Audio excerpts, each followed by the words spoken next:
Google Stadia should be Google Deladia.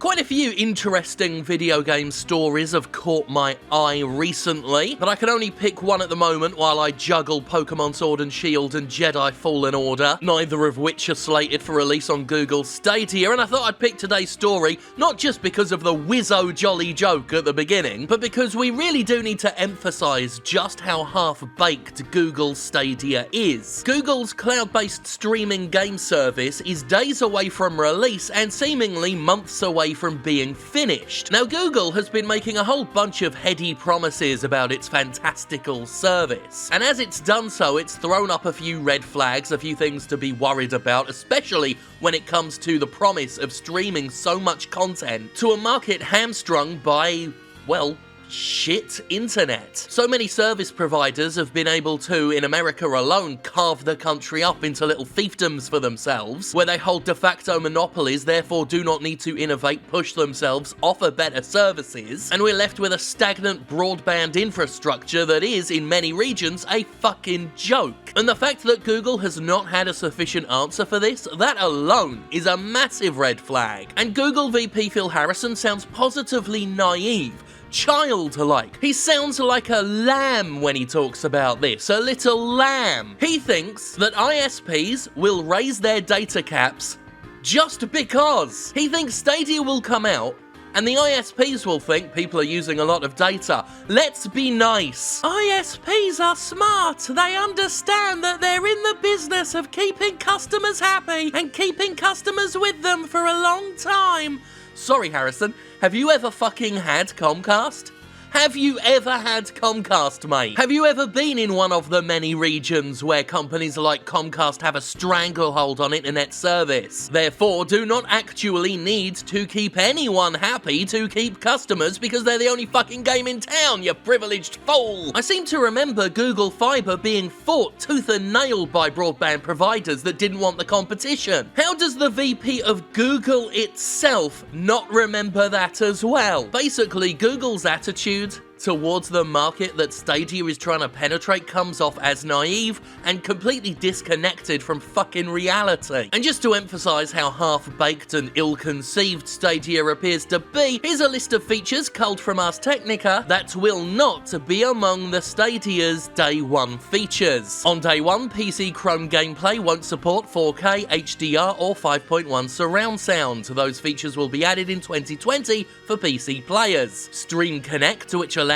one player's Stadia viewpoint to be integrated with another player's stream, will not be available in any launch games. The first game to use it is expected to launch by the end of the year. State Share, which lets users share save files via links, and Crowd Play, which allows for quick jump-in multiplayer through a YouTube stream, won't be integrated into games until next year. At launch, Google Assistant integration will be limited to the ability to turn on the TV and start a game. Soon after launch, the Assistant button on the Stadia controller will work on Chromecast Stadia home screen. Assistant support on PCs and phones and during gameplay will come sometime after that. Family sharing, which lets you buy a game once and share it with accounts held by family members, is not supported on Day 1, so you'll have to buy games for your child's account. The feature is planned for addition early next year, and if you're planning on using that, don't buy any games at launch, just in case you have to buy the fucking thing again when family sharing is implemented. But wait, there's more!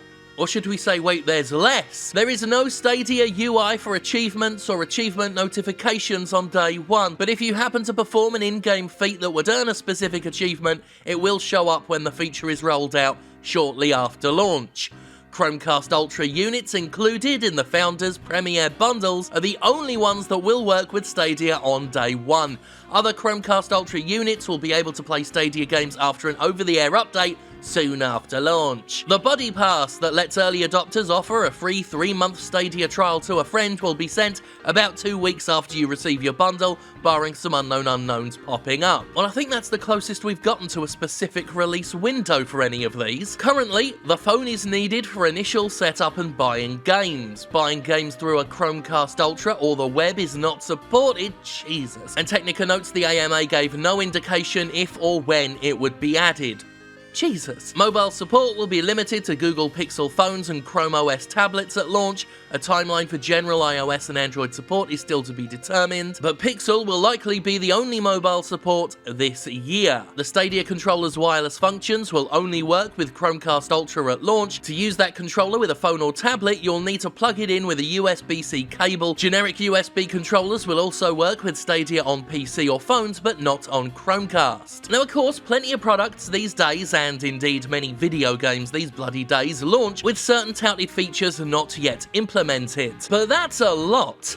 That is a lot, though, that is missing. On top of that, as we discussed in an earlier video, the launch lineup of games is meager at best. It's not just the fact that there's only 12 of them, it's certainly not the fact there's only one exclusive, it's that they're all mostly quite old games by now. It doesn't really have any recent games to boast. It would have had Doom Eternal, but that's been delayed. So they got, you know, Assassin's Creed Odyssey and Shadow of the Tomb Raider. The sheer lack of features and products involved with Google Stadia at launch makes it look like it should have been launched as a beta. But clearly Google wanted a finished product by now, and that's what they're going to put out there, even though it isn't actually finished. Rather than make the service feature complete, they chose instead to rush out a half-baked product. In that regard, one could say that Google has learned quite well from the average AAA video game publisher, so maybe they do belong in the game industry after all. Black Friday, America's tribute to capitalism, is very, very imminent. Some have speculated that is why Stadia's been rushed out the door, you know, to get ahead of it. The whole thing just looks shit, if I'm being honest. Google Stadia looks like shit. And the fact that Google is still really vague with a lot of this stuff. You know, they got that $10 a month Stadia Pro subscription, and all they're telling us right now is you should expect regular games that come quote-unquote free with it. But they can't tell you what those games are, or when those games will come. They've got no calendar for this shit. All we know right now is that Destiny 2 at launch will be part of that subscription, and that is all we know. They'll take your money right now. They will take your money right now, but they can't tell you what all you're actually getting for that money. Capcom and EA were supposed to be part of the Stadia launch. Where is Jedi Fallen Order?